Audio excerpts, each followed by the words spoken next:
Au nom du Père et du Fils et du Saint-Esprit. Ce dimanche, nous commémorons la fête de l'exaltation de la Sainte Croix. Selon une ancienne tradition, la vraie croix a été découverte en 326 par Hélène, la mère de l'empereur Constantin le Grand, lors d'un pèlerinage qu'elle a fait à Jérusalem. Par ordre d'Hélène de Constantin, l'église de Saint-Sépulcre a été bâtie sur les lieux de la découverte. L'église a conservé une portion de la croix. Elle était consacrée 9 ans plus tard. Ainsi, la fête d'aujourd'hui commémore la consacration de cette église, l'église du Saint-Sépulcre, en 335. Cette fête était célébrée en 2 jours à l'époque. D'abord le 13 septembre où l'église a été consacrée, et ensuite le 14 quand la relique de la croix est extraite de l'église pour la vénération des fidèles. L'évangile d'aujourd'hui nous rapporte une partie de la conversation que Jésus a eue avec Nicodème. Et notre Seigneur met en rapport ce qu'il devra souffrir un jour avec ce que nous avons entendu dans la première lecture de la messe d'aujourd'hui. Dans cette première lecture, on voyait comment Moïse construisait avec un serpent en bronze qu'il élevait sur un mât afin que le fils d'Israël, qui était harcelé par la morsure des serpents dans le désert, puisse être guéri tout simplement en le regardant. Cette morsure des serpents et de toute évidence évoque le péché dont nous sommes libérés en regardant la croix du Christ. Jésus dira à Nicodème, et de même que le serpent de bronze fut élevé par Moïse dans le désert, ainsi faut-il que le Fils de l'homme soit élevé, afin qu'en lui tout homme qui croit ait la vie éternelle. Car Dieu a tellement aimé le monde, c'était touchant, qu'il a donné son Fils unique, afin que quiconque croit en lui ne se perde pas, mais obtienne la vie éternelle. Nous, les chrétiens, nous apprenons l'amour et la dévotion à la Sainte Croix depuis que nous sommes tout petits.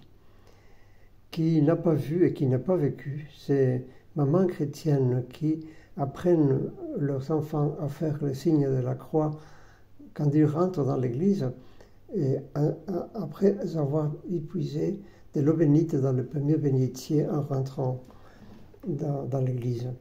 Et comme elles prennent la main du petit pour qu'ils se prennent à faire bien le signe de la croix au nom du Père et du Fils et du Saint-Esprit. Ensuite, quand on demande à un prêtre, « Père, bénissez-nous », le prêtre, oui, d'abord, il étend les mains qu'il impose sur nous, mais ensuite, il fait le signe de la croix.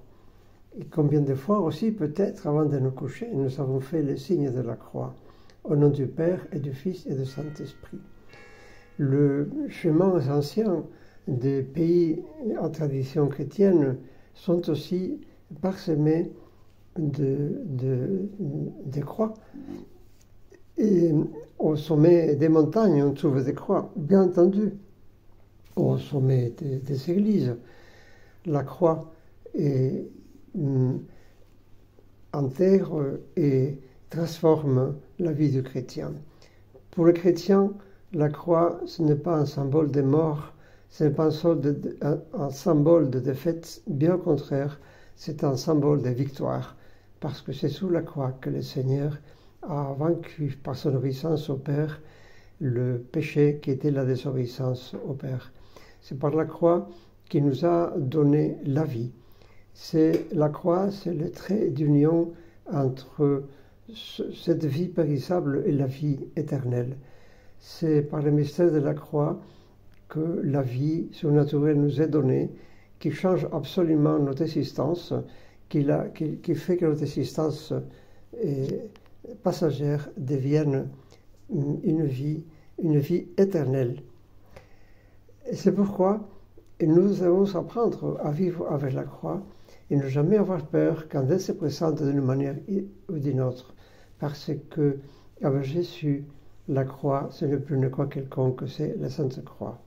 Et nous pouvons dire, in laetitia nulla die sine cruce, avec joie, aucun jour sans la croix. Et la joie chrétienne, disait les fondateurs de l'Opus Dei, Saint José Maria, a ses racines en forme de croix.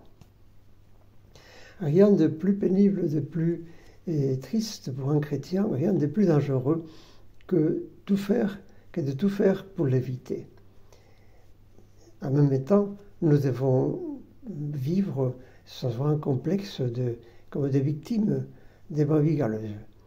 Et parmi les beaux mots que, selon la tradition, on s'entendrait et adresser à la croix au moment où il allait subir sa passion, était crucifié, la croix de Saint-André, il appelait dulce lignum, et bois très doux.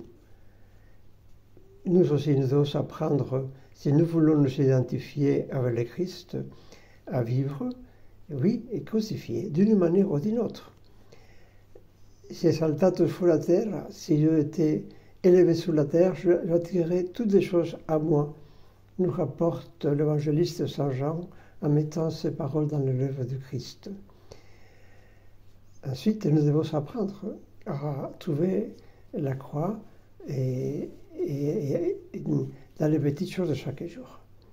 Pensons, par exemple, à notre façon de travailler.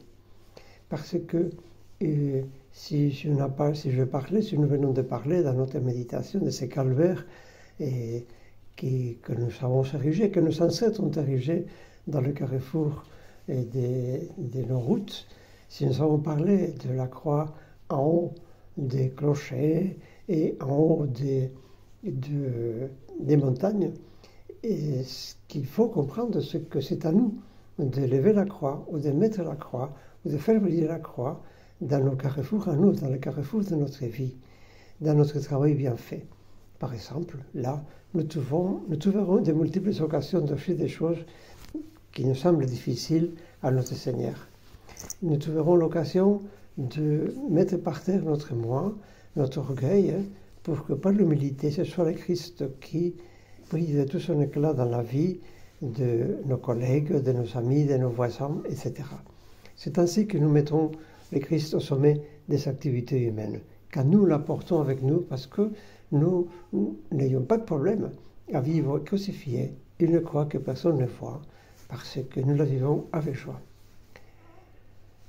Voilà, aimons cette croix qui passe un peu inaperçue, mais qui se manifeste ensuite par notre